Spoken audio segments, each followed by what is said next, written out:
अब है हमारे पास question number third. Question number third क्या कह रहा है? ABC is an isosceles triangle in which altitudes BE and CF are drawn to equal sides AB and AC। ABC एक आइसोसेलेस ट्राइंगल है जहाँ पे AB is equal to AC है और इन्हीं दो इक्वल साइड पे एक कुछ एल्टीट्यूड खींचे गए हैं और एल्टीट्यूड जो खींचे गए हैं वो ये CF एंड BE। ठीक, ये हमें दे रखा है। Now show that these altitudes are equal. ये BE एंड CF इक्वल हैं, हमें ये शो करना है। अब देखिए जरा इस फिगर को, यहाँ पे से ना 4 ट्राइंगल दिखेंगे आपको, मतलब जो हमारे काम के हैं। ट्राइंगल तो और भी हैं बट जो हमारे काम के हैं वो 4 ट्राइंगल है। 4 मतलब 2 तरीके से हम इसको सॉल्व कर सकते हैं अगर आप ठीक से विजुलाइज करोगे। तो एक ट्राइंगल आपको दिखेगा AEB, दूसरा दिखेगा ACF। ठीक, ये 2 ट्राइंगल को अगर हम कॉन्ग्रुएंस प्रूफ कर देंगे तो आंसर आ जाएगा। फिर दूसरा तरीका है, तीसरा ट्राइंगल BEC, चौथा ट्राइंगल BFC। ये दूसरा तरीका है, अगर इन दोनों को कॉन्ग्रुएंस प्रूफ कर देंगे तो हमारा आंसर आ जाएगा। बट दूसरे तरीके में आपको एफर्ट लगाना पड़ेगा थोड़ा बहुत। ठीक, पहले तरीके से करते हैं हम। तो पहला है हमारे पास ये ट्राइंगल हो जाएगा AEB। इसको मैं यहाँ पे बना देता हूँ।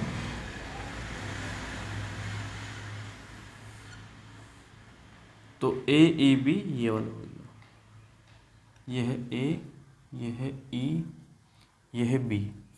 मैं ट्राइंगल को इसलिए यहाँ पे अलग से इसलिए बना रहा हूँ ताकि आप विजुलाइज कर पाओ कि इस वाले टुकड़े को काट करके, जैसे वो नहीं होती पेस्ट्री केक्स, चक्कों से हम बिल्कुल ऐसा काटते हैं और उसको ठीक उठा करके अलग रख देते हैं, किसी पेपर में रख देते हैं वगैरह में। तो उसको उठा करके मैं ठीक यहाँ ले आया। सेकंड वाले को मैंने ऐसे काटा, तो ये तो AE से लेकर के C तक जाएगा और ये F यहाँ से है, तो ये वाला ऐसे ले लो, ये है F, ये है C। पहला वाला ट्राइंगल तो मैंने ये था जिसको मैंने ऐसे मार्क कर रखा है। दूसरा वाला ट्राइंगल कौन सा हो जाएगा जिसको मैं ऐसे मार्क कर दूंगा? दूसरा वाला ट्राइंगल ये है। इन दोनों को कॉन्ग्रुएंस प्रूफ कर देंगे तो हमारा दोनों के दोनों एल्टीट्यूड्स पता चल जाएंगे इक्वल है या नहीं। शो करना है, वैसे इक्वल तो है ये, पर प्रूफ करना है। पहला है हमारे पास B से लेके C तक ये वाला, दूसरा है C से F तक CF। ठीक है, इसको विजुलाइज करना हमने। तो सॉल्यूशन करते हैं। अच्छा, विजुलाइज करने का मतलब समझते भी आप कि मैं बार बार बोलता हूँ कि विजुलाइज कीजिए, कि क्या पता आपको समझ में ना आता हो कि क्या क्या बोलते रहते हो। विजुलाइज कीजिए, जिसको पता है उसको बढ़िया, उसके लिए। जिसको नहीं पता है तो मैं उसको बता देता हूँ कि विजुलाइज करने का मतलब क्या होता है। कल की बात है, यहाँ पे जहाँ मैं ट्यूशन पढ़ाता हूँ इस सेंटर पे क्या हुआ कि थोड़ा सेकंड फ्लोर पे ना मतलब फर्स्ट फ्लोर, मतलब ground floor and first floor, तो ये फर्स्ट फ्लोर पे है। तो सीढ़ियों से ऊपर आते हैं। क्या हुआ कि एक स्टूडेंट की किसी दादा से, मतलब कोई गुंडा था, उससे उसने दुश्मनी मोल ले ली, मतलब दुश्मनी कर ली। तो कल की बात है, वो स्टूडेंट यहाँ से जा रहा था और सीढ़ी से वो नीचे उतर रहा था। पहले सीढ़ी से नीचे उतरना स्टार्ट किया था, वो जो दुश्मन था उसका वो ठीक सामने खड़ा था उसके। तो वो ऐसे खड़ा था ठीक नीचे और वो जो स्टूडेंट था वो ऊपर था। बड़े था, मतलब स्टूडेंट भी बड़ा था और वो भी बड़ा था। तो उस दुश्मन ने, जो दादा था, गुंडा था, उसने क्या किया, उसने पीछे से ऐसे पिस्तौल निकाली और ऐसे तान दी उसके सीने पे। मतलब वो ऊपर ऐसे खड़ा था ना, ऐसे तान दी उसने। अब स्टूडेंट बोल रहा है कि भाई माफ़ कर दे, भाई माफ़ कर दे। उसने बोला माफ़ी नहीं चलती यहाँ, गोली मार दी। उसने गोली मार दी। हुआ नहीं ऐसा सच्ची में, ये मैं बता रहा हूँ आपको, विजुलाइज करने का तरीका ही है। अब देखिए, ऐसा सच्ची घटना पर आधारित नहीं है, ये सिर्फ मेरी काल्पनिक शक्ति की निर्माण शक्ति है, निर्माण कथा है, जो भी है। तो अब इस पूरी बात में से कुछ ना कुछ आपके दिमाग में बना होगा, जैसे कि कुछ बंदूक बनी होगी, कोई एक इंसान होगा जो ऐसे खड़ा होगा, सीढ़ी बनी होगी, कि मैंने तो पता ही नहीं आपको, ना आपने देखा कि सीढ़ी कैसी है यहाँ पे, तो आपके दिमाग ने खुद ब खुद अपनी कल्पना शक्ति से, इमेजिनेशन पावर से सीढ़ियों को विजुलाइज करके अपने तरीके से ढाला होगा। कुछ बंदूक बनाई होगी आपने, किसी इंसान का स्ट्रक्चर बनाया होगा अपने आप ही आपके माइंड ने।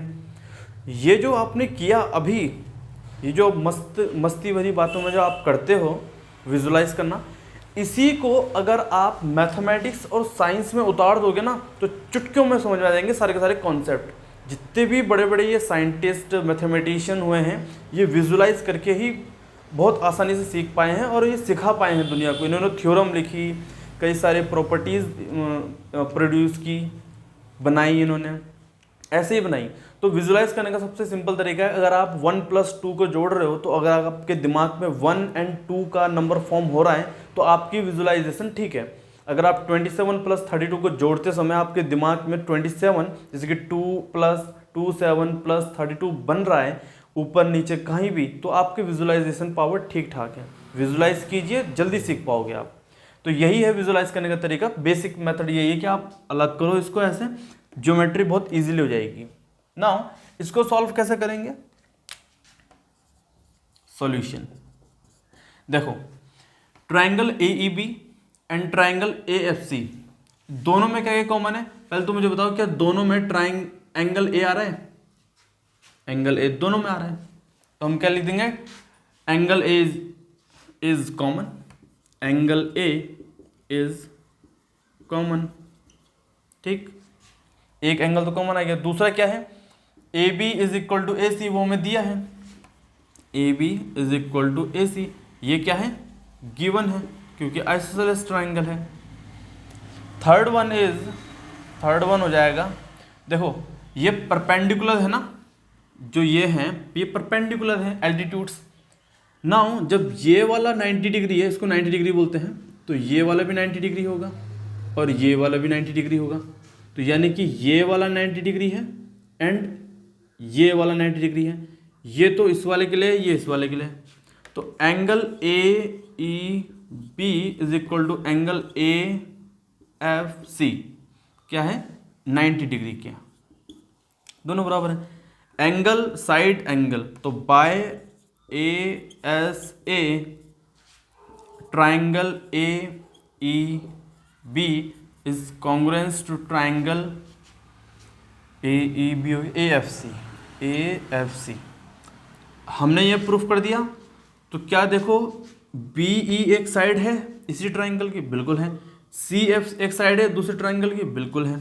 तो BE is equal to CF by CPCT, ये भी प्रूफ हो गया। अब चलते हैं हम नेक्स्ट क्वेश्चन की तरफ।